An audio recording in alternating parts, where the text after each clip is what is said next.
Alright, what's up guys? This is gonna probably be one of my longest reaction videos that I've done. I haven't really reacted to many videos that's close to an hour, so let's just hurry up, get into this. Make sure if you guys haven't, go subscribe to Internet Impact. This video is titled The Cult of David Dobrik, How to Keep a Group Obedient. Yeah, I think we all know who David Dobrik is and know just how, like, that whole collective, it was a wild collective, but anyways.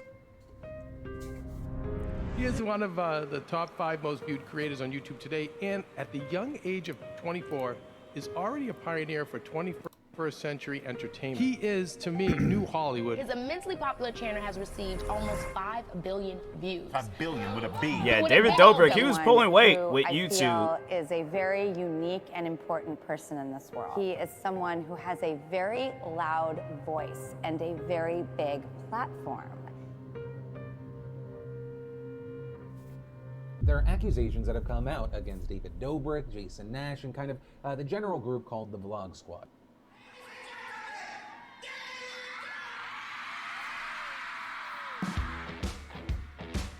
It is kind of like a cult. He's like a cult leader. How do I need to make a blood oath? Do I need to sacrifice something? Just it's crazy, just like this, because I was watching the vlogs and stuff at one point, so it's just crazy just seeing like Big Nick, and then there's just so many other faces and stuff. It just felt like really demonic energy. There was a lot of these guys were Viners. He had such a tight rule on that whole party. Yeah, like that initial group, like Gabby, David, Zane, Liza. I can't remember if Todd might have been in the Vine scene and stuff. I don't know about like Alex. I think he was too, but yeah, it was like these. This was like it was because it was literally like that transition from Vine to YouTube. So Vine had ended, and then I just think that at that point it was like you've seen where it's just a lot of Viners. There were some Viners where it's like they just kind of disappeared, but yeah, it was like the majority of them they was with David Dobrik, because he was, like I say, this man was pulling some weight when it came to like that transition from Vine to YouTube. We know who we are, we know our character, we know we're good people, and we know it's not true. From an entertainment He was buying cars left and right. They do a great job of entertaining. I mean, the numbers obviously prove that. But just because you're popular doesn't mean you're like a good person. He's swinging around on the excavator. Yeah. David Dobrik's driving it, being irresponsible, slams into the thing. He's spinning it way too fast. Of course, he comes back, slams the thing. When you're a creator like David, where the set begins and ends is really blurry. But it is your set. You do have to take responsibility for the environment you're creating on set. People always come up to us and they're like, I'll make out with whoever for the vlog, and it gets scary. What does that say about humans, which is so willing to sexually do something to be a part of something? I don't know what That's it is. what I'm saying. I'm like, no, I've said it numerous times. I'm like, people, you can't look at these content creators as kings, queens, gods, rulers, whatever you want to call it. It's like you have to look at them as an average person. You have to look at them as just any other regular person that you would see. So like when people carrying on like that, it worries me, because I'm like, I don't want that type of environment. I want to have it where the videos that I do, it overall just inspires some young-minded content creator themselves to, create content for themselves or for others and entertain people. Or if they just overall, like, want something to watch or somebody to watch, I'm like, if I'm that person, then cool. But I don't want to be looked at as, like, as a higher power or figure. Like, you're putting me before a family, you're putting me before close friends. And I'm like, bro, I don't even know you like that. Like, all I'm here to do is just to entertain people. That's it. So anyway, I regret making that a thing.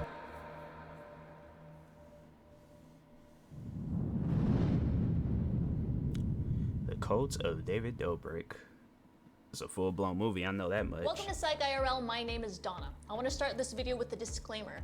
Every time I do a video similar to this one, I get emails and DMs stating that I'm teaching manipulation or it's dangerous. Although it can be taken that way, and many groups have used it in that sense, these techniques have also been used positively to treat addiction, cope with trauma, etc. So the methods themselves are neutral, but individuals are the ones who either take them in a negative or positive direction. Some are even used in sales. You could put 3 bodies in there. At the end of the day, though, you can also It's like, man, I'm buying a car. I'm not no mafia man. I was like, what are you telling me that for? I'm leaving, take bro. these techniques and protect yourself from anyone who may use them against you. Also, I have no idea how well the algorithm will treat this video because we will be talking and discussing controversial cults. So I don't normally ask this, but please share it and give this video a like. Okay, so the majority of the theories from this video will be based on the book Combating Cult Mind Control by Steven Hassan, as we examine how to control a group with the Vlog Squad as an example. Is everyone exaggerating when they equate David Dobrik's ensemble to a cult, or is there something more to it? The surge of drama pertaining to popular YouTuber David Dobrik has brought up discussions of weird practices and group dynamics pertaining to the ensemble called the Vlog Squad. The Vlog Squad is a group of content creators best known for their extreme stunts, pranks, and giveaways. Dobrik is usually classified as the mastermind of the group, seeing as he is often behind these extreme ideas. The YouTuber also surpasses his counterparts in terms of follower count. The public opinion has been effectively split down the middle on what constitutes normal behavior and expectations when joining such a group. On one side, you have those who call out the Vlog Squad for cultish behavior, and on the other, you have those who see the behavior as routine in a group such as this one. I think skepticism of this group is warranted. There are too many former members who've had bad experiences with Dobrik and the Vlog Squad. Ultimately, you don't see scandals like this coming out of Vsauce. By perhaps analyzing the systemic structure of cults, we can determine if the accusatory info of David Dobrik is an overblown hit piece or a dark and hidden truth to a brand-friendly organization. Don't you want devoted followers who leave their families for you, give their money to you, give their bodies to you, give up their lives for you? I'm like, bro, what is this? I'm like, bro, I just came here for directions to the nearest McDonald's. Nah, but jokes aside though, like, nah, it's one of those things. Like I said, I'm like, I don't want people to look at me as like, oh, okay, like, you know, you're my parent figure, you're this, you're that. I'm like, I'm not any of those things. I'm like, you shouldn't be viewing me like that because you've watched one too many of my videos. It's just, it's not normal, bro. Now I know people are like, oh, well, you know, being normal, it's like, it's not normal to be normal. And I'm like, nah, bro, be yourself, okay? If there's anything in this world that you can do, be yourself and just be good at being yourself. But like, trying to be like others, or, you know, trying to be involved with others, it's not worth it. And will kill for you. Don't you want to become a cult leader? It would kind of be impossible for me, a third party, to confirm or deny the classification of the Vlog Squad as a cult. The other day you gave me some advice. You told me how to take my music career to the next level, and I decided to take that advice. By getting a face tattoo? I was kidding. Did you get a face tattoo? I did. Oh, thank God. You scared me. It's right here. Crazy. Obviously, members and former members have access to information outside individuals cannot attain. What we can do is examine the information that has been released publicly from former and current members and infer if the Vlog Squad has similar characteristics to these organizations. Are you Jesus? I am Jesus, yes. No, you're not. Although I do not think Dobrik had intentions of assembling a cult, the environment the group was in are the perfect conditions for one to thrive. I was in this hospital one time visiting my aunt, and I remember looking out the window and thinking how strange it was that a building for the Church of Scientology was directly across from the hospital. I later learned how ideal this was for the church and that the location and environment play an important role in cult recruitment. In a survey of present and former cult members, data indicates that a majority of people being recruited were approached at a vulnerable time of stress in their lives, starting a new job, breaking off a new relationship, experiencing financial instability, or losing a loved one. These parties prey on people's vulnerabilities and disguise themselves as an answer to these people's prayers. So here are a number of things that make this building's location prime for recruitment. Being in front of a hospital is optimal for finding those who are in a vulnerable time of stress in their lives. They are in danger of losing a loved one, or have. They may also be experiencing financial instability because of the unexpected costs of healthcare in the US. Even more ideal is that this building is located in Hollywood. The city attracts transients ready to make their acting dreams a reality. With this territory comes a number of vulnerabilities Scientology is ready to take advantage of. Transients are often starting a new job because of their move, breaking off relationships because of their move, and experiencing financial instability because of the move. When I was homeless, I was standing in line at Central Casting to be a background worker, right? And I was living in my car, and this Scientology guy approached me, and he's like, hey, you can come and take these courses, and it'll help you with life and all that stuff, and maybe we can help you find housing. And I was like, shit, I'll go. Scientology's manipulation is even more obvious as they will offer acting classes to unsuspecting transients. So in this I've heard some weird things about like Scientology churches and stuff. I don't know why that was like a tongue twister for me, but yeah, it's one of those things where I'm like, hey, look, as long as they stay in their lane and they just, you know, stay over there, just let me be. I'm like, they do their thing, I'm gonna do my thing, all right? But yeah, I just think, yeah, that, you know, there's just people, whether it's religions, whether it's actors, musicians, whatever the subject is, yeah, there's gonna be people out there that make it much more, not so much as like, but like in their head, bigger than, you know, what it actually is and stuff. So, but anyway, and that's the thing where it's like, you know, if you have like faith in something, yeah, that's cool, that's chill. But it's like when you start, I guess, like trying to push that faith off on people, and it's like, I don't know, me, I guess I'm one of those people where it's like, if you need something, you gotta like go get it, rather than like, okay, let me go out, hand you the tools and this and that. So yeah, I just think that, you know, them trying to recruit people, then I just, like I said, I've heard things about Scientology. I'm not gonna repeat it because I don't know if it's true or not, but yeah, it's just, I've heard some things, and that's why it's like, it's one of those things where I'm like, I'm good with my religion, you know, if they chill with theirs, then cool. But anyways, will say something such as this: how to break into the industry with TV actor Gino Montesinos. In this workshop, you'll find out how to get an agent, how to get a manager, how to get in the Screen Actors Guild. So you may pay $20 to $30 and go to this workshop, where you think you may be meeting a TV actor, a casting director, an agent, but really they are Scientologists. Oh, wow. And it's going to be a very quick bait and switch to get you into the Church of Scientology, signed up for a course. Damn, why they look like the hold on.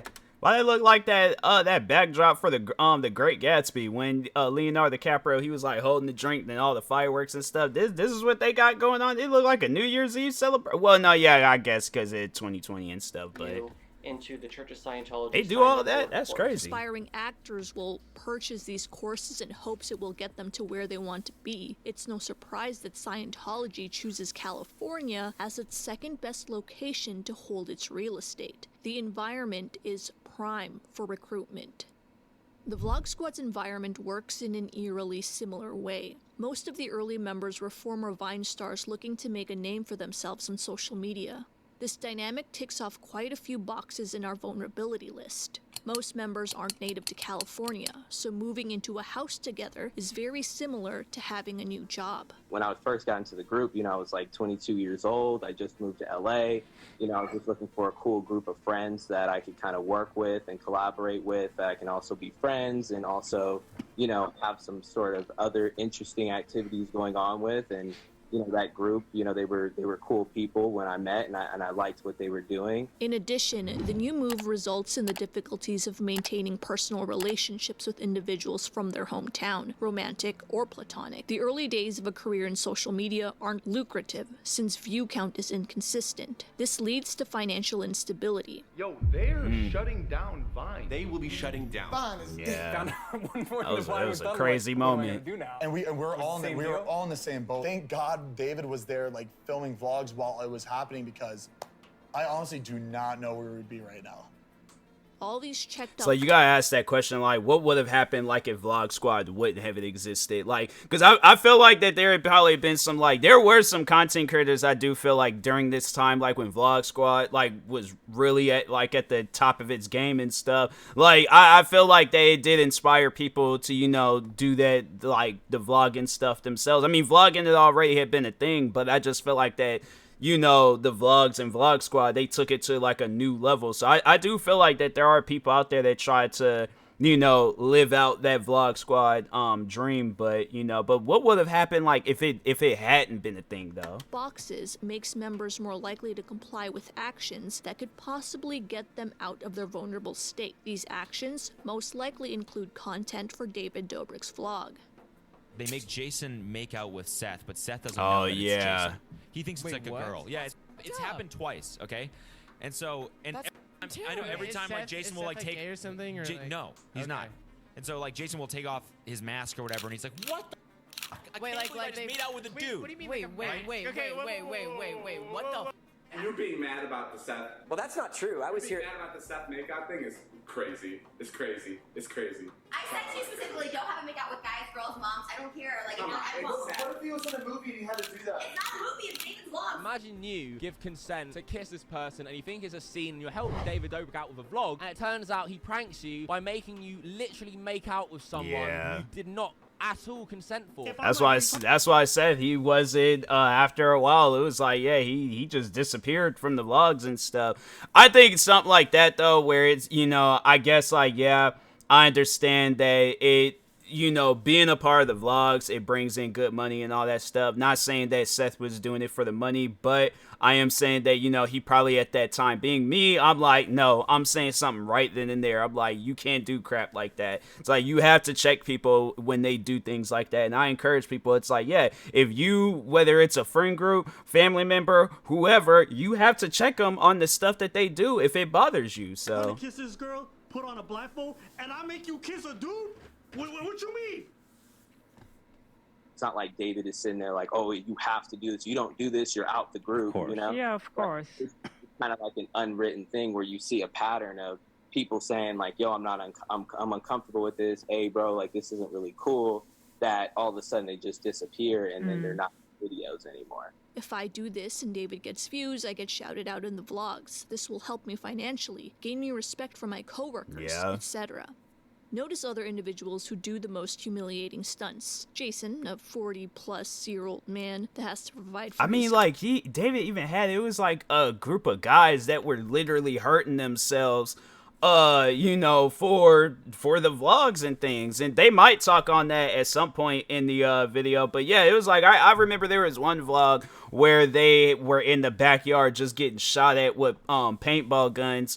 Like, in no covers at that. Like, these guys, I think they were in like some like boxers and that was it. But literally getting like welted with paintballs and stuff. And then a neighbor, I guess, had got scared. They just, you know, they just see somebody look like they holding a gun. They ended up having a police helicopter fly over the house and things. I'm telling you, that time of Vlog Squad, wild era. Kids is often obedient to these things, and Jonah, a new addition to the vlogs introduced by another member, is as well. Jonah. He was like the Johnny Knoxville of that group. Obviously, these two have not come out to say that Dobrik's antics are abusive to them. That's not my point. If they're okay with this, then they're okay with this. My point is, the more vulnerable you are, the more you are willing to do for the vlog, even if it violates your own personal boundaries. Members who are not in a vulnerable position are not susceptible to humiliating tasks. Liza Koshy and Josh Peck being some examples. Vlog Squad member Corinna Kopp's evolution from vulnerable to not vulnerable is another example of this dynamic happening before your eyes. The earliest scenes of her in Dobrik's vlogs involve Corinna as the butt of shaming jokes and performing actions she wouldn't normally do if she were financially stable. I decided that I kind of broke right now, so David said he would help me out, and I'm gonna get a tattoo on my finger. It's gonna say David's vlog. That's wild. He's paying me a small lump sum of money to do it. I wonder if she still got that tattoo or if she got it. I feel like by now, because yeah, from what I last heard of Corinna, like she's killing it in the OnlyFans scene. So I imagine like, yeah, she probably done made more than enough money to where she could get that tattoo removed and stuff. So are you gonna show off to other people how stupid you are? The more established her career became, the less these bits were prevalent in Dobrik's internet videos. Traditional media faces similar problems because it mirrors this dynamic. Many are willing to partake in risky behavior for a chance of high reward. The difference is, over the years, many interns, writers, and up-and-coming actors have fought for laws to be passed in order to protect themselves. While Hollywood still has its shortcomings, the social media space is even more deregulated. Along with the natural environment the Vlog Squad is placed in, it's a free world when it comes to social structure of media. their work environment is very similar to that of a cult. The desire for these individuals to launch their entertainment industry careers inadvertently creates a work structure that is top-down. Destructive cults are often authoritarian and structurally top-down, with a single leader on top and a smaller inner circle immediately below. At present, Mr. Moon is regarded as a messiah. I shall be God, and beside me there shall be no other. I am the flesh of the Word of God. Since the goal of the vlogs, it's people that are like that, where they think that they have like these power, because like it's just, there's videos, I see those videos where it's all like, oh yeah, like I can float, you know, with this power, like I shall fly, and they'll do some stuff where it's like they just dangling over their stairs. Or I just remember the one guy at his church, he was all like, he did the video where he was like, oh yeah, notice how the girl's hand is bigger than the other hand, and he was like, and then he just had it where the girl just did that. So all she just did was move her hand and stuff across. I'm like, why is it that you just can't like preach motivation into people? You know, like I just feel like that, like me, I don't want to be considered a king or a god, but I do kind of look at myself as like a leader figure. I don't want to lead people into destruction or into, you know, this like mindless pit of like, oh, I obey by TMossBoss. No, I want people to be their own person. That is the encouragement I feel like that everybody should have, and that people should be putting into others. It's like you just have that, you know, that willpower to just be you, do what you want to do, be your own person, you know, be your own leader, whatever. But anyway, Squad members is to get their follower count up. Members naturally fall into place in this structure based on follower count. Members with the highest follower count are on top, while those with lower follower counts fall at the bottom. Reasonably so. This member can ask a lower ranked member to do something for their video because the lower ranked member will benefit through exposure, while the higher ranked member will benefit through low cost labor. What happens if it were the reverse? This lower ranked member asks the higher one to make a video. Well, there wouldn't be much incentive for the higher member to partake. They already have more exposure than the lower ranked member. Makes sense. This is why you rarely see Dobrik partaking in any humiliating scenes, even on his friends' vlogs. David never puts anything bad of himself in the vlogs. Wait, you notice that too? It's me and you. He always gets something bad. Every time one of us does something that's a little bit weird, he always puts it in and he cuts out everything he does says. It's so true. He puts it out. If we edited this vlog, it would look a lot different. Healthy organizations have in place a checks and balances system to prevent any individuals from taking over. Established workplaces have a human resources department. Laws are instituted like the Occupational Safety and Health Act to protect employees. Although this structure based on follower count isn't explicitly verbalized to Vlog Squad members, it's subconsciously followed due to members' desires to further their social media career. David Dobrik even addressed this in his second apology video. And I want to be able to have a place of checks and balances. I want to have HR, and I want to be able to have people communicate discomfort in a way that's comfortable to them. Yeah, it's like, but that's the thing though, where it's just you as a friend, because I'm like, I know people will probably ask me like, okay, like TMossBoss, you have a friend group. You guys all start doing videos and all that stuff together. You know, what's the plan? What's the all-time goal with this group? We grow as a collective. We do things as a collective, all right? There ain't no, oh, you're better than me, or I'm better than you, or this or that, none of that. We are all equal. If one so happens to have more subscribers than the other, okay. If they want to venture out and do their own thing, that's fine. But that collective, that group, that's gonna just stay established. Like, yeah, we'll do our own, like, for an example, Sidemen. Everybody, like, yeah, you'll see, like, the bigger, you know, the higher ups in that group and things. But when they come together for a video, it's like they're doing their thing in that video. They ain't no, oh, well, I'm just gonna sit back here and just, you know, not do nothing. It's like, no, and I think that's why the group, it failed, because it was, you know, I think they still do hang out, but just so much as like with videos and content creating, yeah, it's like it failed, because it's like, you know, okay, well, the higher up, he ain't gonna be doing no crazy stuff and things, and so, but you can even, the thing is though, you can even look at like just an average regular job in the middle of the city, because I had to say, like, I kind of worked at a job like that where it's like the higher up, you ain't gonna see that man doing nothing, but the smaller, oh yeah, you'll see them doing all different types of, bruh, I'm telling you, there have been some of the things I had did at my old job, I was like, bro, I should have been the manager.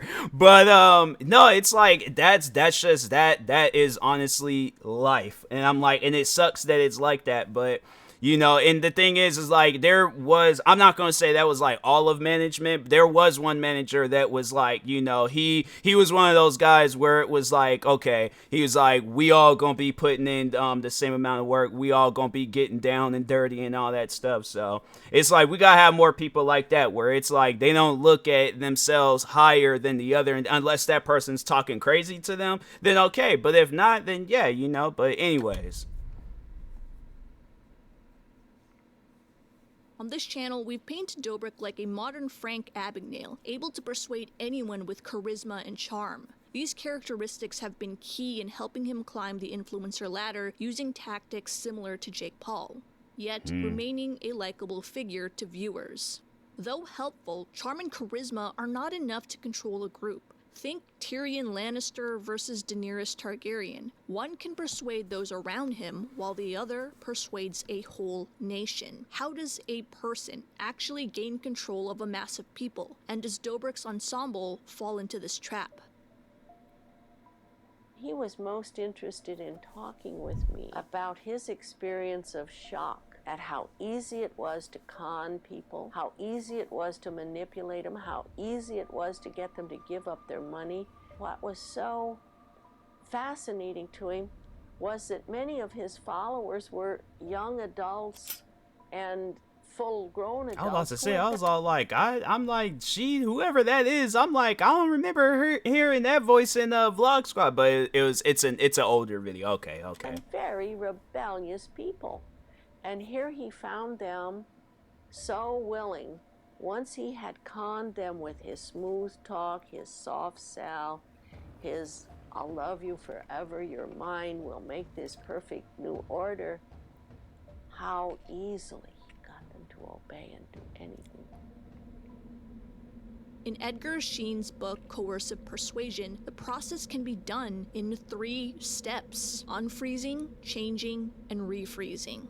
If you've watched any cult documentary, you'll notice the organization living wildly tiresome lives. It seems counterintuitive when you want people to stay in the group, and yet they do. Bhagwan asked that we meditate at least once a day. There are like 108 different meditations that are available to do. They putting in real light work. For us now, at this point on the ranch, work is our meditation.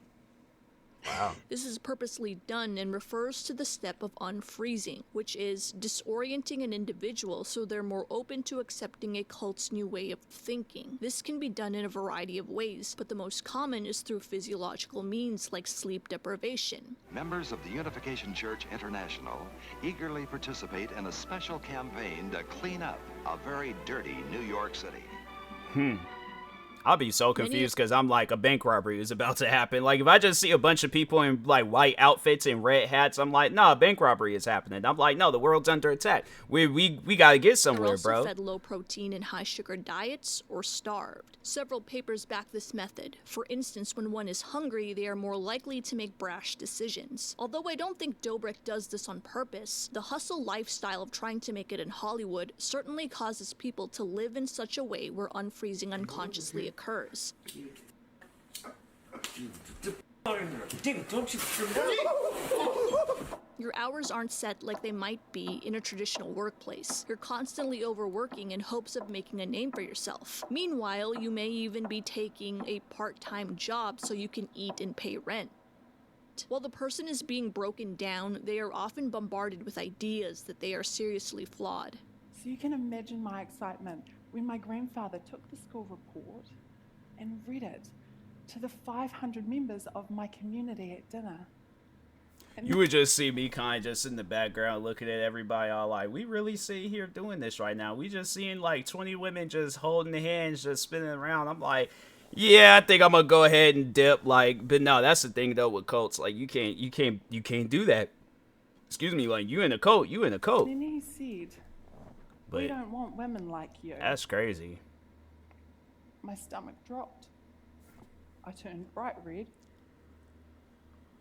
There was air being sucked in my nostrils, but I couldn't breathe. See, my school teacher had written in my report a sentence that read, Lilia demonstrates leadership skills, which could be useful for when she's older. And my grandfather humiliated me for hours. And this would become a common theme throughout my life. Sure, bits on Dobrik's channel are framed as jokes, but they always take a life of their own outside the vlog. We both got this for you. We kind of pitched in. Hey, come out! Nick, look! I got you a girlfriend! Kidding me? Another door? Look at this! Yes! This is Christine. This is Big Nick. I'm Nick. Oh, that's adorable. Not everything has to do with doors. Like, I just want you to look at me like a normal person. It also got to a point where people would recognize me in public, and then they would make jokes like about me, and I'm like, dude, like I don't know you. It seems like Yeah. your time in the vlog squad. That I can get and understand. You don't do stuff like that. You know, cause no, that's the thing where it's like, I guess for an example, wrestling, WWE, AEW, all that stuff. People think like, oh, okay, like this wrestler, he gets pushed around, punched in the face, slapped, all that stuff. He don't do nothing. And then people be thinking they can do that to the wrestler in real life because they allow what they see, whether it's a video, movie, TV show, whatever, they allow that to be the reality. And I'm like, fam, you have to understand what's fictional, what's being done for entertainment purposes, what's non-fiction, all that stuff. You have to understand that, okay? And there's people out there that don't. And I'm like, no, there's the one guy, Big Show, where WWE, well, now he works with AEW, but when he was a active WWE wrestler, yeah, there would be at times people like punk him out, John Cena lift him up, throw him down, all that stuff. He getting chokeslammed, beaten up left and right, losing matches, all that stuff. And no, people would challenge him. And there was a guy that challenged Big Show. There was a few people that challenged that wrestler Big Show.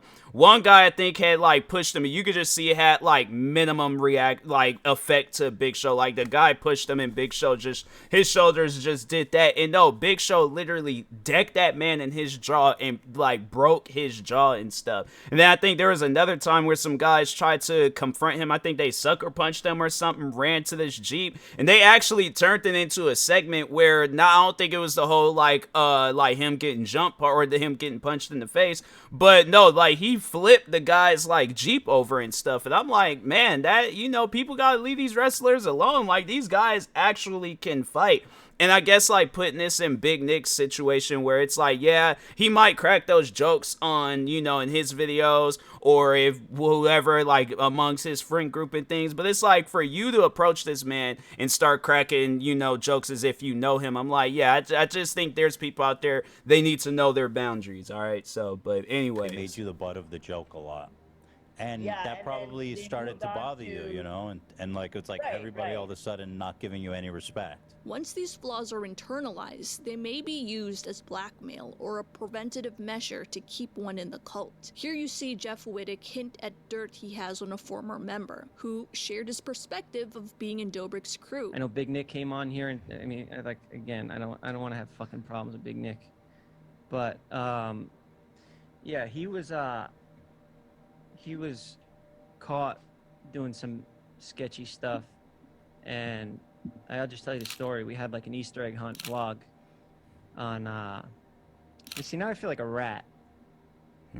Right when Dobrik released his second apology, this former member conveniently says he accepts the apology. Now obviously no one knows the truth except for them, but one can't help be suspicious because of this exchange.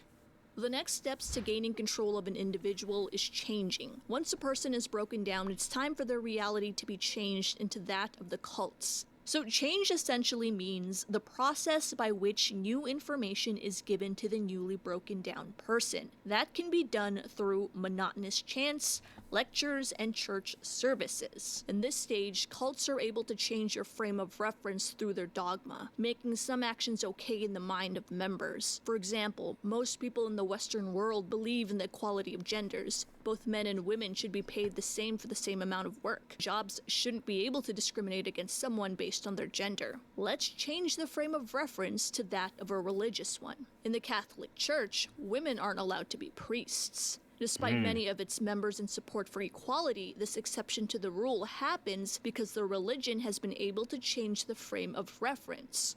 Let's look at another religion. Look at how confused people are at this TikTok. No, I don't shake hands with women for religious reasons. Yeah, for religious reasons. In that case, I don't think I can speak to you anymore. Why? One group says to respect religion, while the other claims that this is sexist. Social media and Hollywood are very similar in how they change an individual's frame of reference. Here, there is no need for lectures or chanting. There is also no one leader that cultivates the dogma of how things are run. Instead, the dogma is upheld by common knowledge of the industry, coupled, of course, with an individual's vulnerability. If you want to succeed in Hollywood, you either do as you're told, because if you don't, someone else will. No one is forcing you. Although that sounds okay in theory, this dogma has resulted in rampant child abuse. For instance, 16-year-old Judy Garland, starring in The Wizard of Oz, was forced to take diet pills and smoke cigarettes so she would lose weight. Because that's just how it is if you want to succeed. That's crazy. Similarly, there is a dogma in social media that is also upheld by common knowledge of how that industry works. This dogma has been able to change the frame of reference in Vlog Squad members, causing them to perform acts they wouldn't normally do. These acts may violate their personal boundaries and even the law. That dogma is, do it for the views. Arguably, dogma upheld by the public's common knowledge rather than the cult leader I forgot about may that be guy. better at getting individuals to do what you want. For instance, this Vlog Squad member performs a dangerous stunt despite another member telling him he doesn't have to. He comes near me and he says, dude, listen, you don't have to do this. We already think you're cool enough. All right, you don't just, it doesn't mean anything. So you can get off the boat anytime you want. Jason, I remember that. I think to myself, holy crap, dude, I can't back out. This is because the new member wants to be integrated into the group, and he assumes that if he doesn't do anything view-worthy, someone else will. This is all common knowledge of how social media works. I'm doing this for views. But if this happened in the traditional space, it would be stopped immediately. Oh, yeah. This member was sent to the hospital that resulted in injuries from the stunt. When we got to the ER, when they took him into the room and they had a nurse look at it, she immediately called in another nurse and then another nurse. At the puncture. Yeah, at the puncture, because it was in a very bad spot. It was right by his spleen, right by his kidney. It was in a very dangerous spot. More doctors kept coming over. I thought I remember that vlog, and I just thought like he might have like had broke some ribs, but I did not realize it. But it's like now thinking about it, it's like you go off up in a moped, the moped comes out from underneath you. There's nothing but just like this concrete, just part of the ground and stuff. You slam into it. Like you're literally like gravity is pulling you down and slamming you into then it's like it makes sense. That could have went. So if he probably would have been a tad bit higher. He might have not been here today, but that's just, man, that's crazy. They kept asking us, when did it happen? And we're like, it happened about an hour and a half ago. And they're like, okay, the internal bleeding must not be that bad because he would have passed away an hour, about 30 minutes ago. Like, it was really bad. Wow. Like, it was bad. Like, he would have been dead by now if it was any worse. Not only does this affect the Vlog Squad ensemble, it affects their fans as well.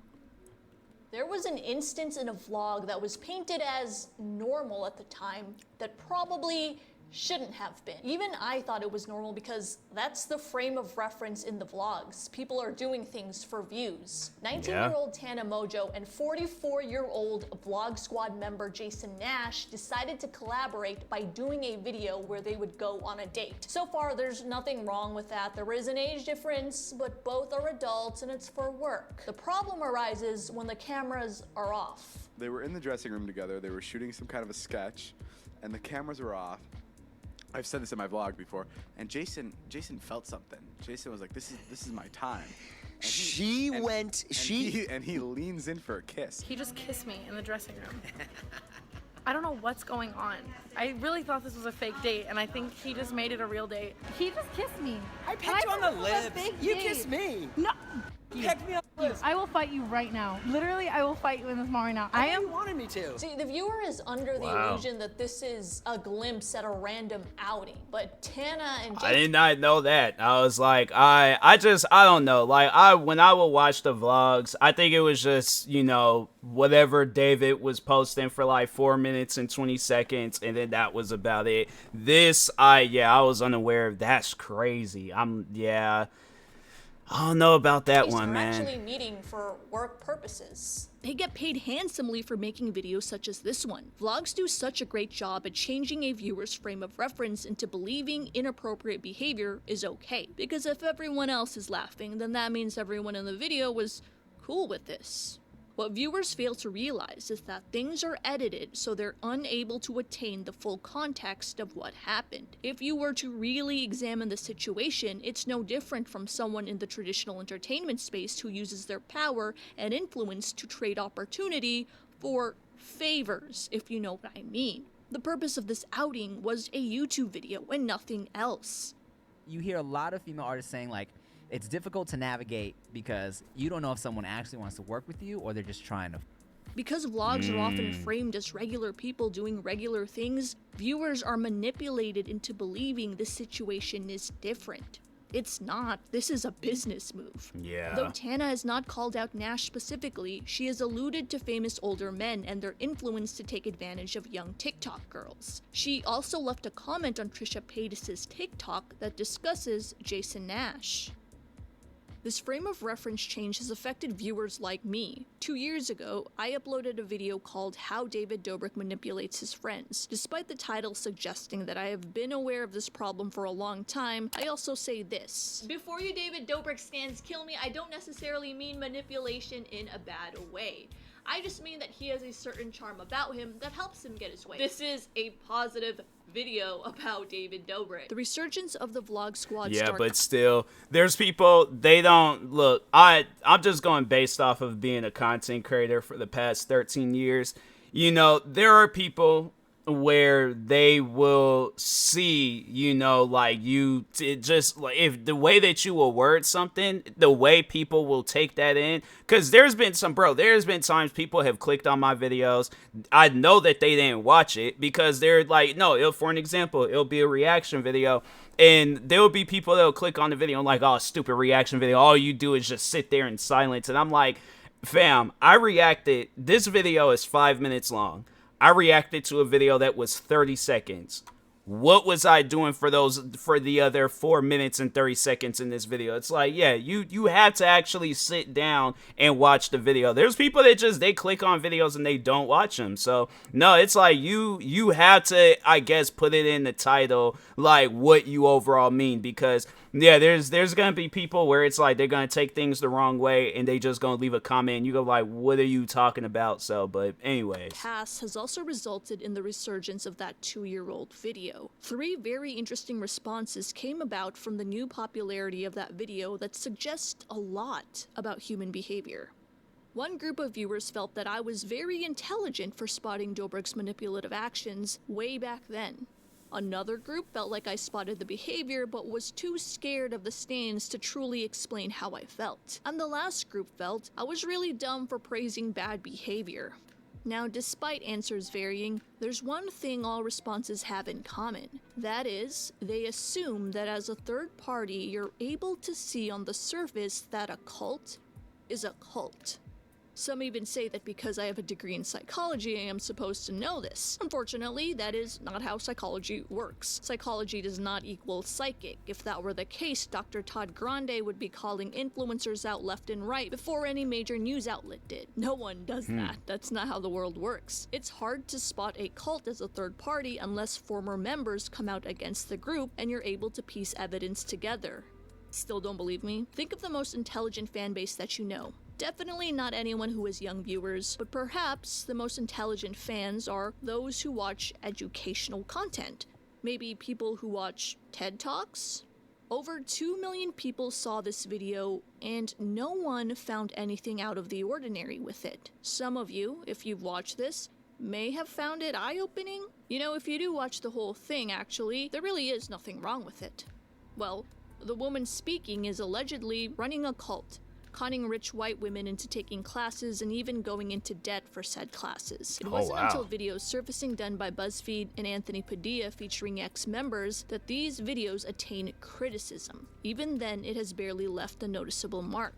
This lack of suspicion. I noticed the dislikes, and I was all like, dang, I'm like, what did she say in the video? People are dumb. I'm like, no, it's like, there's people, she probably done took their money and stuff, and then just, you know, just went to the Gucci store, got her a new bag, you know, went to the Balenciaga store, got her some shoes and stuff, and I'm like, bro, that's messed up, man. The cohort that follows the TED Foundation is gullible. Mind control has nothing to do with one's intelligence levels. Instead, it's carefully targeted so that it plays on your vulnerabilities and desires. Have you heard of Krishna consciousness? This part is a crazy man. Do unto others as you would have them do unto you. Right, that'll work. A new and better life awaits you on our distant home planet, Blistonia. Makes sense. Being vulnerable and having desires is universal among all humans. In addition, the image we have of cults is extremely outdated, which is why some of you may have had a visceral reaction anytime someone called Dobrik's group this. But come on, if you saw someone approaching you like this, you'd run in the other direction. Yeah. Even some of the modern stories. I get scared of stuff easily. So yeah, I see somebody wearing this mask and it's a group of people walking around them towards me. Yeah, I'm running full speed. I don't care what shoes I'm wearing. I don't even care if I don't have no shoes on. I'm running full speed. Even if it's snowing outside and there's ice, bro, if I got to like jump on some ice and imaginary ski away, I'm like, I don't want to know what's going on in the thought process of the person wearing this mask. Like I don't want to know. So paint members like an empty vessel hypnotized by some master manipulator. Smallville actress Allison Mack is pleading guilty. When I first came into Jeunesse, I had just come out of a relationship. It looks like she's a shell of the person that I met. She's facing charges over what's being called a sex trafficking cult, the group Nexium. There was an incident at my house. She and a friend of hers and this guy said, hey, I haven't talked to you forever. We want to stop by. And I hadn't seen her. She walks in. She was a different person. She walked in like she owned my house. Like literally, she owned my home. She walked in with her friends and they walked into the kitchen. I was like, hey. She was like, hey, how are you? And then walked into my kitchen, started bringing out pots and pans and started cooking. I go, what are you guys doing? My friend Ethan's like, what? He's like, we're hungry.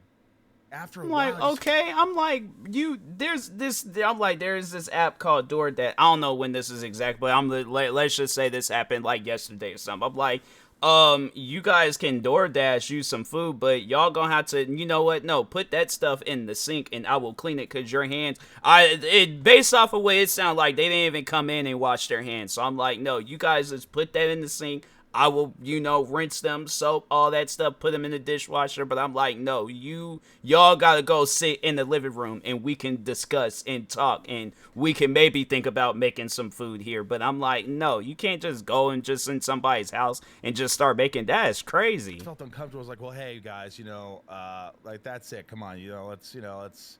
And I kind of asked them like, hey, you might want to leave soon. And I was kind of be nice. The guy turned almost violent. I mean, he was violent. Like I can't remember what his name. I don't, because I didn't care. I just was like, who the fuck is this guy? very angry and like, just, I think he was on something. He was like, and he just started kind of cursing at me and Ethan. I was like, you. I'm like, all right, you know what, buddy? I don't know what this is about. You just come in, you start cooking in my house. You guys don't even say that. Why don't you guys just go? Why I'd actually like you to get the out of my house. I remember I was waiting for Allison to sort of jump in and say, I'm so sorry. No, he doesn't mean this. There was nothing. It was just like, it was almost like they were zombies. Certainly, there must be something wrong with these individuals that they join this group. Depression, troubled family life. Rational people like you and I would never fall for this type of manipulation. Yeah, I'm like, I think everybody goes through some sort of trouble. I'm like, I went through my troubles. Here's the thing, though. I try to find the positives out of things, and I'm like, I do feel like, one of the positive things is just keeping my mind busy. Sitting down, reacting to this video, but just overall doing something where it's like, okay, it's taking my mind off of things. Exercising, working out, getting back into lifting, doing cardio workouts and stuff, chilling with my family, chilling with friends, talking with them, playing video games, just living a normal life, living a life where it's like, okay, the cops isn't going to get called on me, or people are not going to look at me as a weirdo. People may look at me as a weirdo now, doing videos and playing video games, exercising and all that stuff, but I'm like, you ain't gonna do no prison time. It ain't like, it ain't gonna be like no actual legit, but even then, it's like, I don't care if people judge me, but like, still, on some stuff like that where it's like, you're not going to have people around you and stuff that, people that care about you and things, yeah, it's like, you gotta reevaluate your life. And I feel like with this particular person, it's like, yeah, that actress, it's like, yeah, you gotta reevaluate your life. Look at how that setup was. Now, if you had came into his house being respectful, you could have been there for a few more hours, but nah, it's like, you go in there making food in the kitchen, that you got some dude acting crazy. I'm like, no, yeah, that guy was right, you gotta go. Why do humans make this assumption? Why make the assumption that you, an outsider, or any outsider should be able to tell that the group is bad based on surface level information? First, accepting that mind control can be effectively used on almost anybody challenges the age-old notion that human beings are rational and in control of all their actions. Second, we all have a belief in our own invulnerability. It is too scary to think that someone could take control of our minds. We all want to have a belief in our own ability to completely control our lives. You see, if we admit this wasn't obvious from the beginning, we'd be admitting there's a chance that we too could be manipulated. That very element is why victim blaming is common in these situations. There must have been something about that person that caused that bad thing to happen to them. Because I don't do that, that bad thing won't happen to me. A big misconception is that you'll be able to spot a cult and you'll be like, I'm not going to fall for that. But what's surprising about cults is that they can actually come in many forms. It could be a religion, it could be a business, a motivational seminar.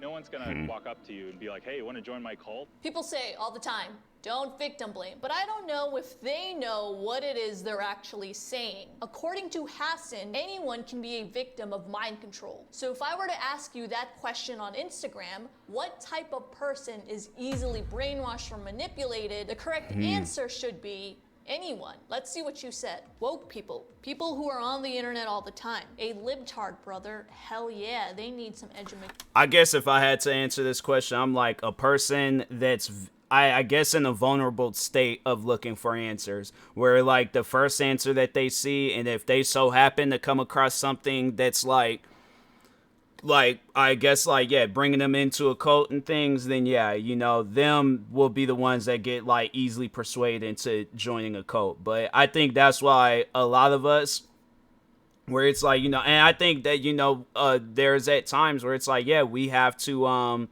if we go through some stuff, it's cool to go out and, ask for help and things. Cause I don't know how many times like I've asked my friends for help if I'm going through some stuff.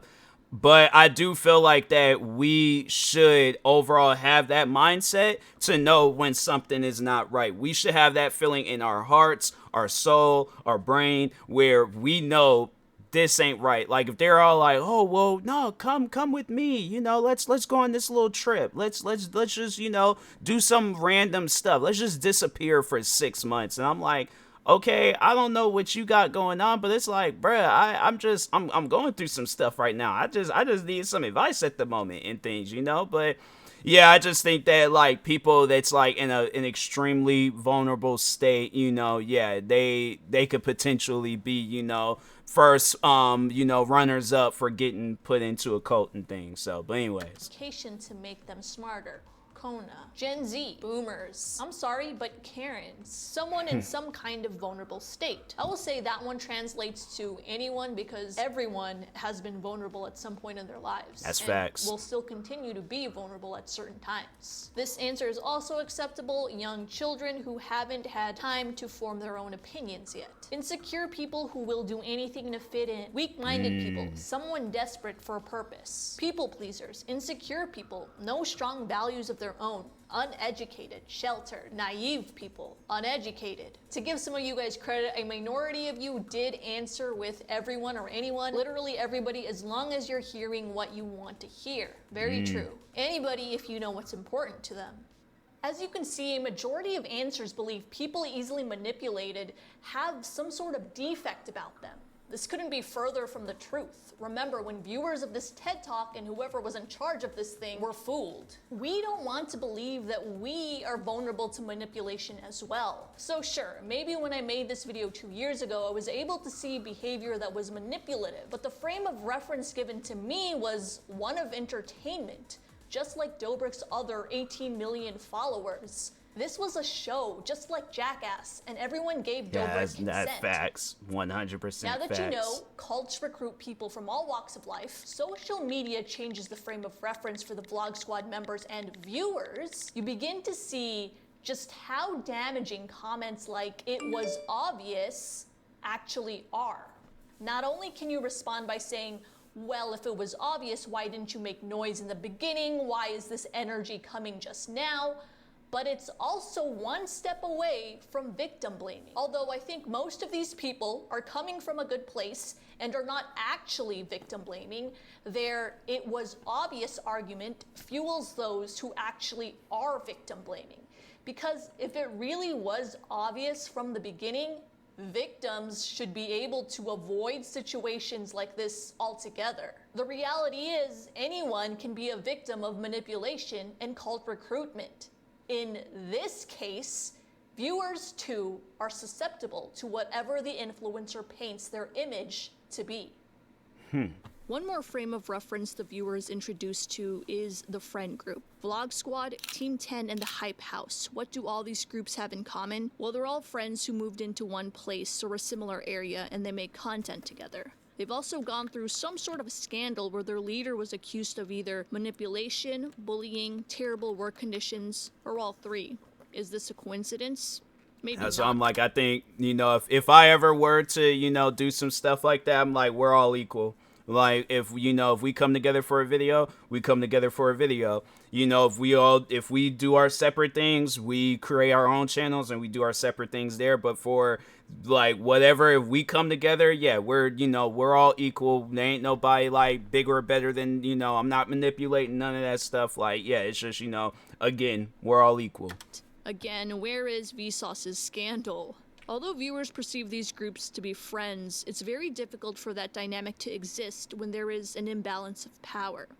David he's like the boss, you know, he's the authority figure, he's the person that's in charge, and it's like you're gonna kind of talk to your boss a little differently than you're gonna talk to someone who's just your friend, you know. So I was just trying to communicate with him, like, you know, like I really didn't like that, like please don't do it again, like I'm not, you know, interested in being involved in any sort of content like that. I feel like it's wrong. I couldn't really approach the situation like, hey bro, if you do that again, like I'm fucking out. Healthy friendships are equal in a give and take relationship. You buy your friend dinner, they may get you next time and buy you lunch. I forgot about those guys. Employer and employee relationships are unequal. The employer tells the employee what to do so that the company succeeds, and the employee does it. My theory about these groups, often started by people in their early 20s, is that having these two types of relationships is a difficult upkeep. While David technically is not their employer, they are incentivized to do his bidding because of the influencer hierarchy we mentioned earlier in this video. While people on the top of the hierarchy feel like their friends are not being their friends because they won't perform a job, individuals at the bottom of the hierarchy feels like their boss is terrible and overworks them. The last step to gaining control of an individual, according to Sheen, is refreezing. The Iceman cometh. This step refers to their cult identity being built to replace their old self. Cult leaders must be sure that the individual's new reality can't be shaken, that their new beliefs and values must be completely internalized. Here they are given a new purpose in life, with new activities. These lima beans are even better than the ones we had for breakfast and lunch. We hate it here, and your family wants to leave. No, we don't, Mother. We love the leader. Coincidentally, the influencer lifestyle most likely does not look like the lifestyle you had back home. To help refreeze the members' new identity, some cults give them a new name. Guys, just to clear this up, my name's Nick. It's not Jonah. The reason they call me... that's the thing where it's like, I don't know, like, I guess, like, so you know, you hear where like actors and, you know, just certain famous people, they do that, they'll go by a different name and things, but yeah, you know, it's just, I think they did that because they was all like, he looks like Jonah Hill, and I'm like, he don't look nothing like Jonah Hill. He don't look like Jonah Hill in the super bad days. He don't look like Jonah Hill now. Like, what are you talking about? So it was weird, man. Jonah is because that's the first thing David said when I walked in. You know what you remind me of? You remind me of Jonah Hill. Jonah Hill, yeah. You're really odd to me, like in a really cool way. Many also changed the person's clothing style, haircut, and whatever else reminded them of their past. The reason like, if that's the thing is this, if that's his creative, talking on Nick, like if that was his creative idea to come up with a different name or to change his appearance to do that, I'm like, that is his creative idea. I'm like, if there's something that you want to bring to the table, bring it. Go ahead. I don't care.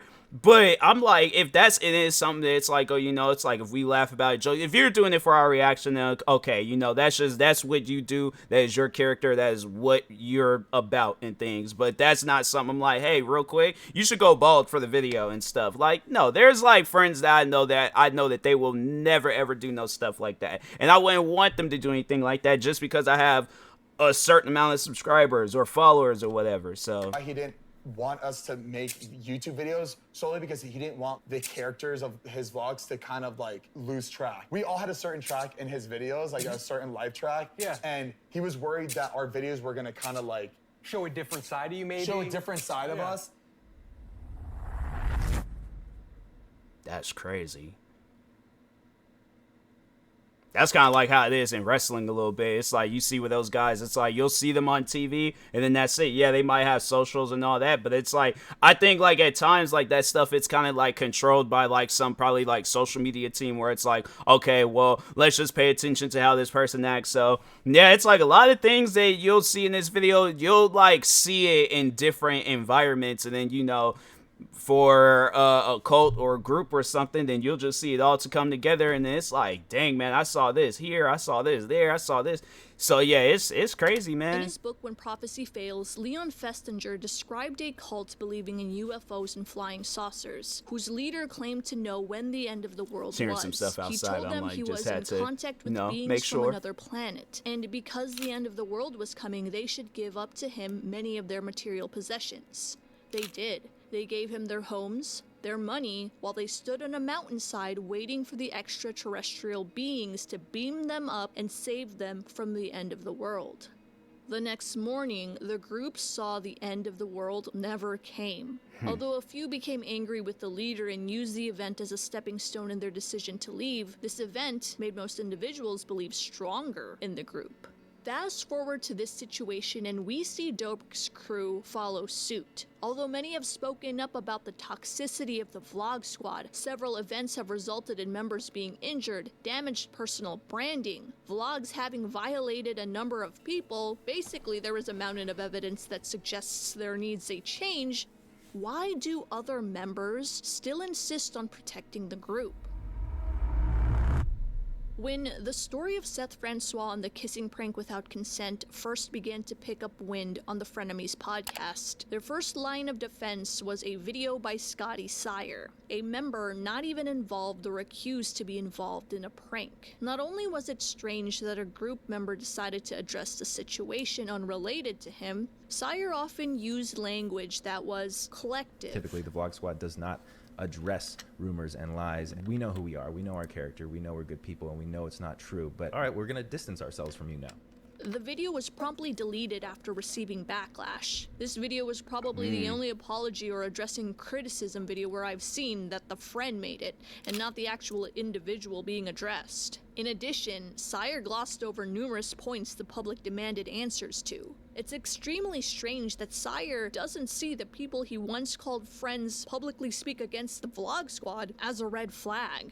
Some of these former members don't even like each other, but their stories line up. Even Jeff Wittick, who was slammed on an excavator during a stunt, continued to see the group's actions as normal.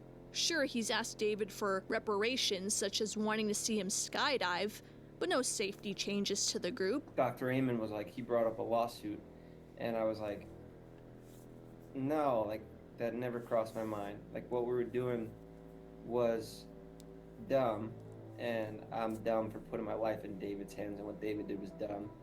But just the way I was raised, you know, maybe it's a good thing, maybe it's a bad thing, but I'm loyal. Despite being provided with countless evidence of their group's wrongdoings, members tend to defend him no matter what. This strength in belief can be explained by what Festinger calls cognitive dissonance. When it comes to cults, it's like I think he did try to like straighten up his act for a little bit, but I just felt like that the damage, you know, was done. And yeah, it was like especially after that Jeff situation, I was like, no, I was like, you can't come back from that. And I'm like, you can't do, like, you could do the vlogs where you're giving away things and making people smile and laugh and all that stuff, but other than that, it's like you can't, the wild things, it's like, I think he tried, but it was just, yeah, it's not right now, not with all this stuff that's going on with Jeff. So Stephen Hassan believes it can be better explained by a similar concept called the bite model.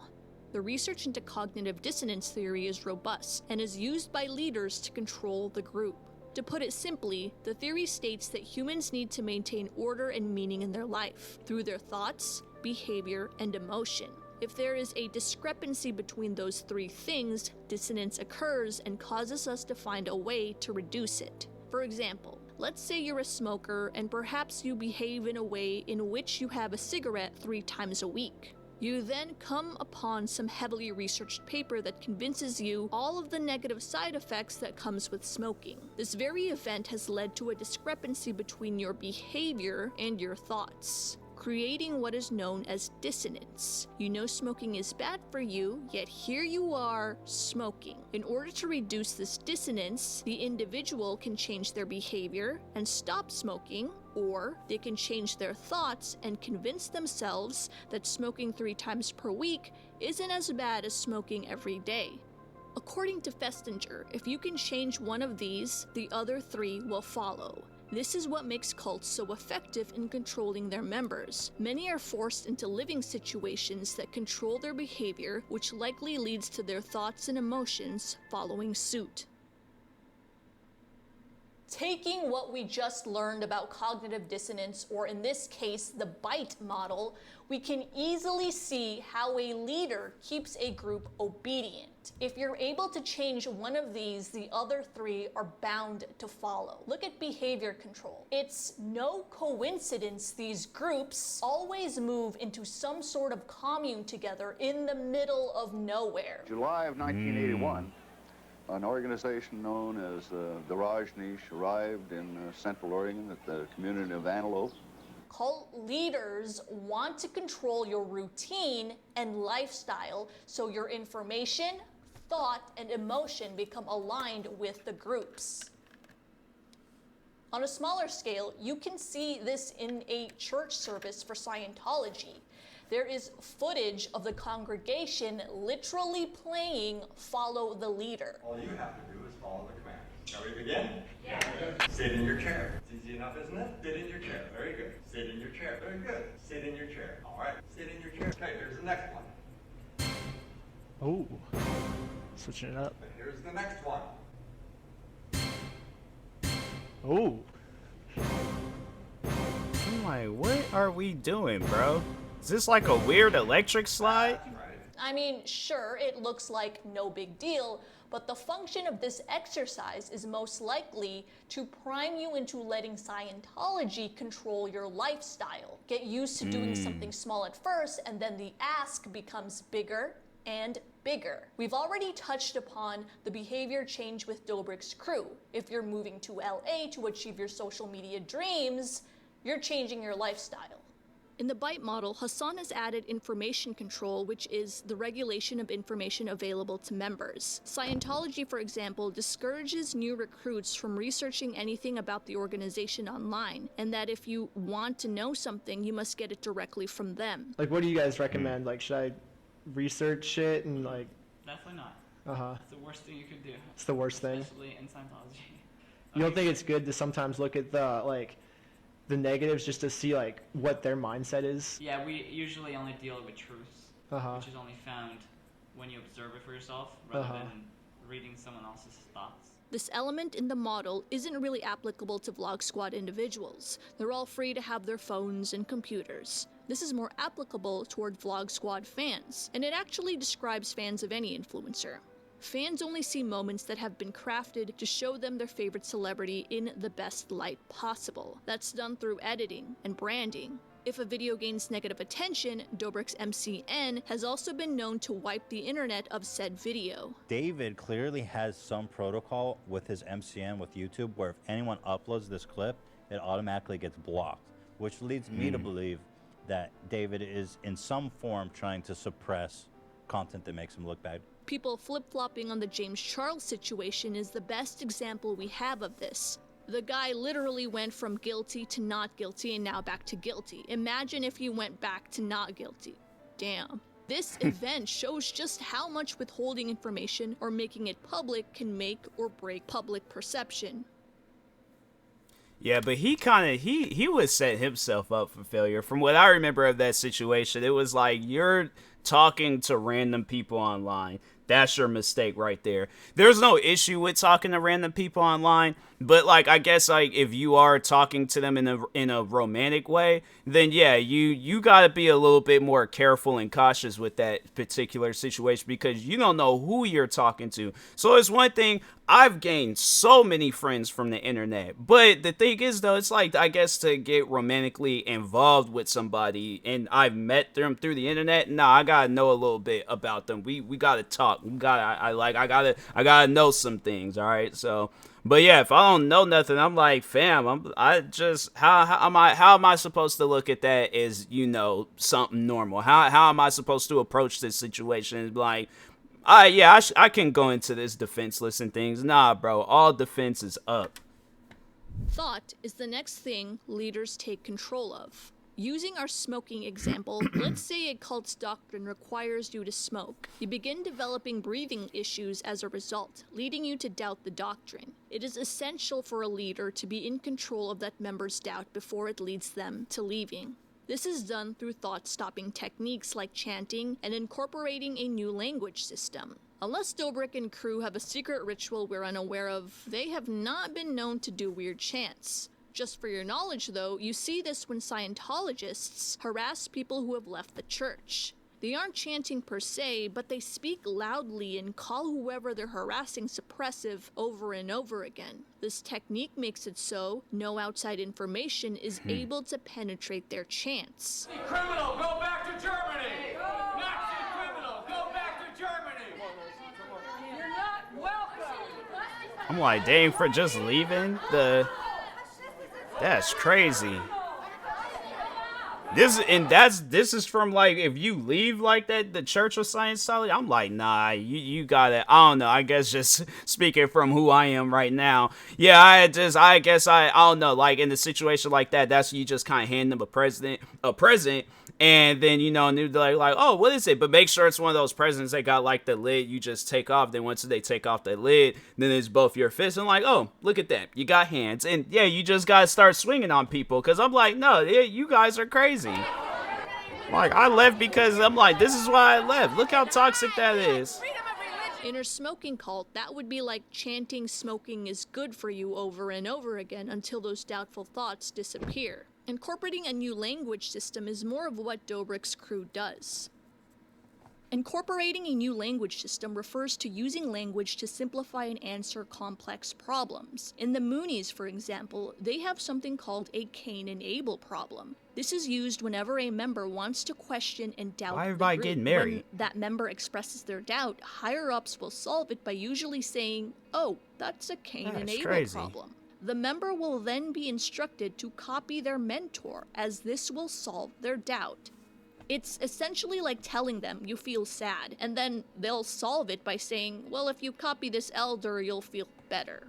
As we've said with the Vlog Squad, problems are solved with the phrase, do it for the views. You can see this use of language when they prank member Jonah into believing he attained a big movie deal with Seth Rogen. Yeah. Jonah is devastated when he learns this was all a joke. He asks them why they did this, and their answer is essentially, for the views, this is just what we do. It's what we do. It's why we do it better than most people.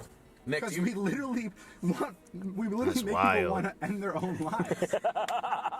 Dobrik doesn't state any clear boundaries or guidelines, it's just, this is how it is. Usually, the doctrine is absolutist, dividing everything into black versus white, or us versus them. We know who we are, we know our character, we know we're good people, and we know it's not true. All that is good is embodied in the leader and the group. All that is bad is on the outside. The doctrine claims to answer all questions to all problems and situations. Although it sounds silly, the phrase do it for the views embodies that doctrine to a T.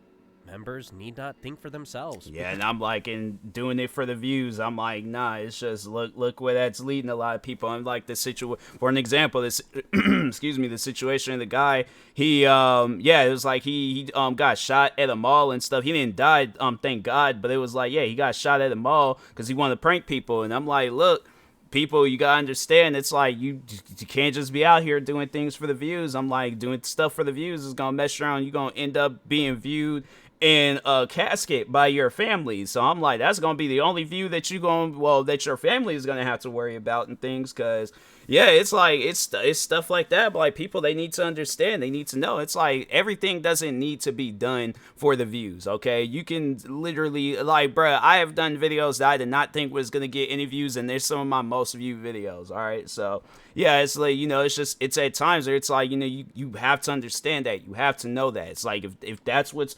occupying your mind and stuff, and you overall, it's like, yeah, it's just, it's gonna screw you over in the long run. So Doctrine does the thinking for them. Things are done for the numbers, even though it may put you in danger. This was crazy. Even those who defend Dobrik don't really have a good argument to why dangerous and non-consensual events happen. And I feel like that, you know, it's kind of crazy how, like, she shows that clip where it's like of Jonah, where they had taped like the drills to him and stuff. Like, I feel like that kind of like goes previously back before in the video where it's, and who knows, maybe she might just talk on it right now and stuff, but where like the asking part of it becomes, you know, bigger. Like, first it was that, then it ended up being that scooter situation where he did the scooter jump and things. I can't remember what happened first or what happened afterwards, but yeah, it's like, you know, the asking part does get bigger and stuff. So yeah, she definitely falls in like a couple of places in this video, but anyways, it all gets reduced to, that's just how it is when you join this group.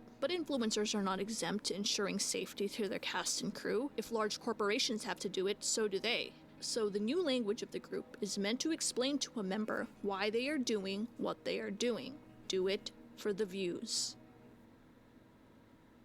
There is a common pattern of emotion within all cult members. A number have expressed their feelings in the group to be very black and white. You're either very loved in one moment or very hated in another. There is no in between.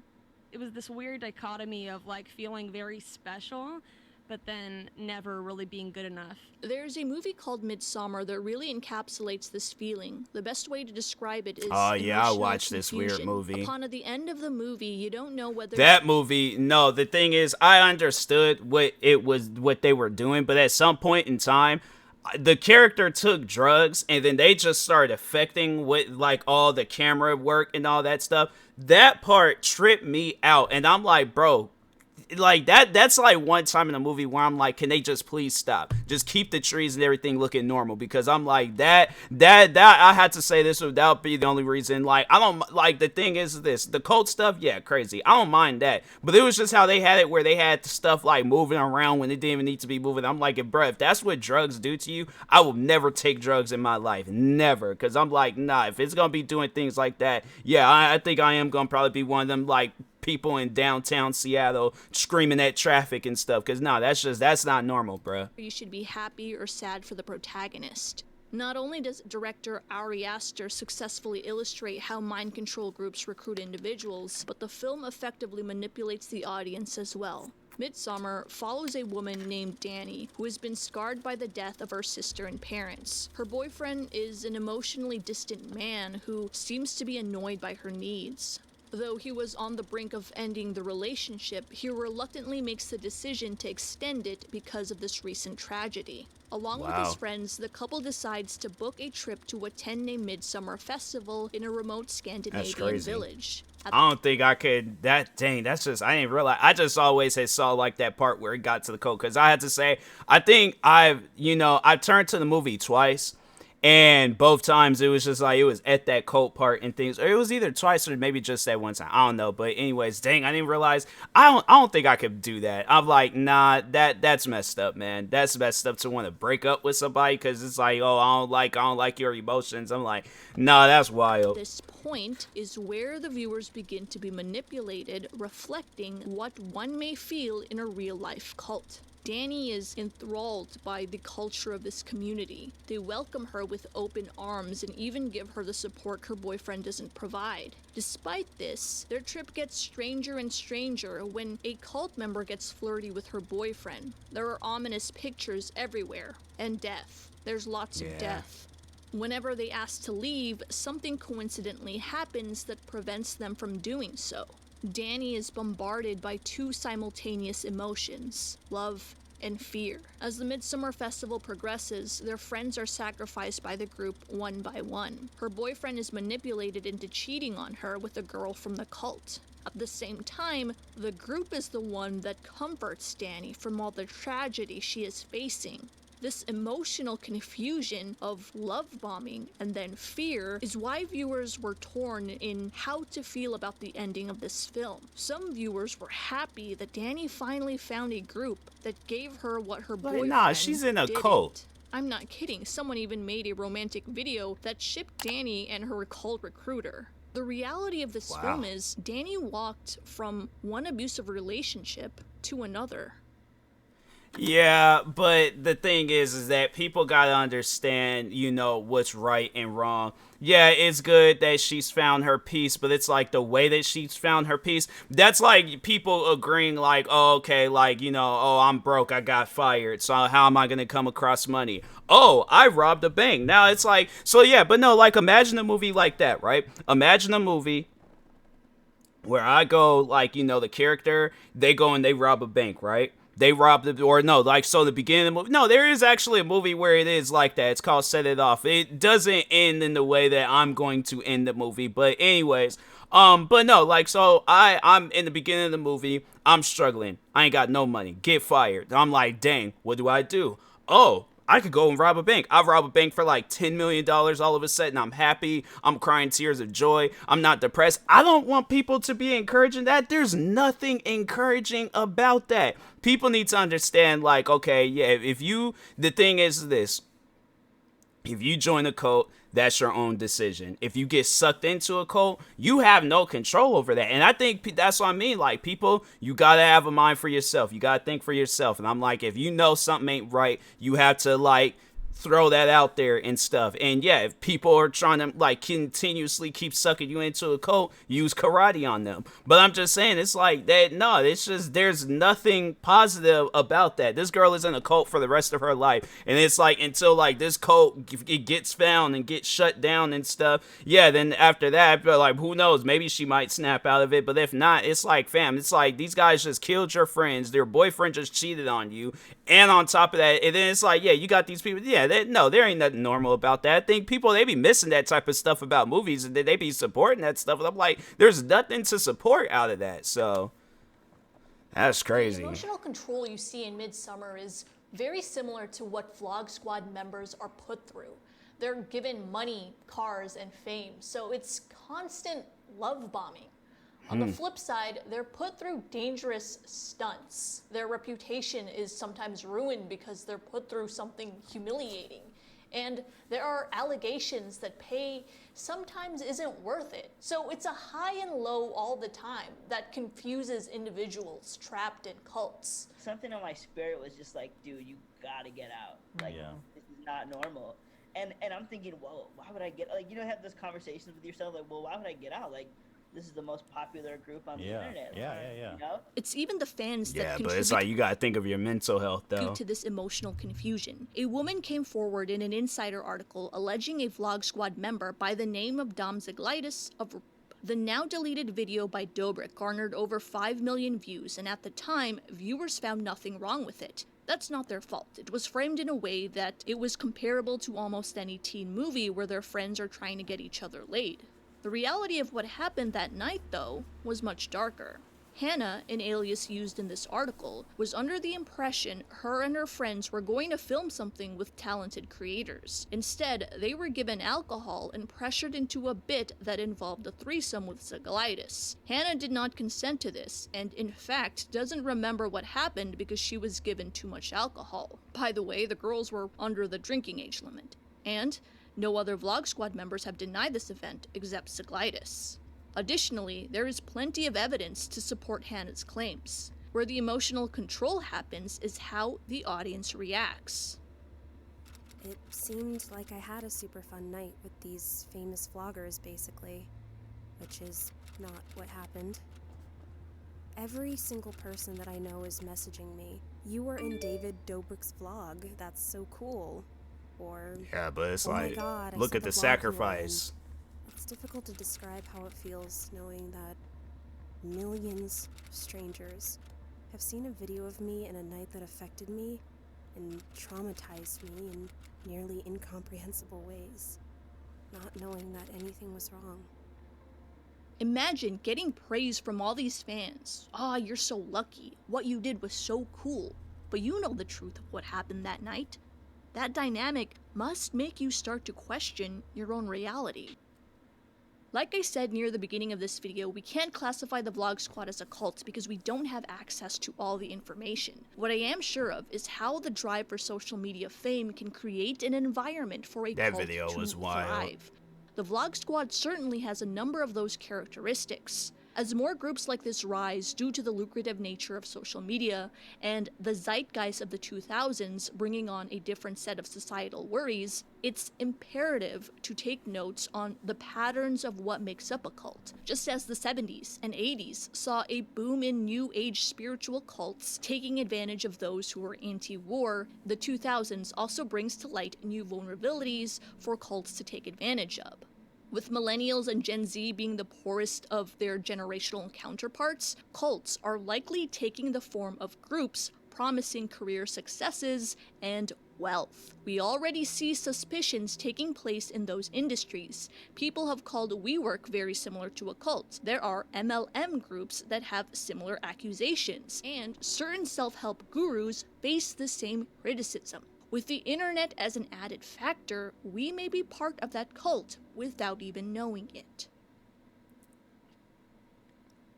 At this point, you shouldn't be surprised that Hollywood also has a very culty vibe. And it's most likely due to the nature and environment of this whole industry. Like, all the things we've talked about play into that whole thing as well. That's the end of the video. I'll see you guys next time. Stay psyched.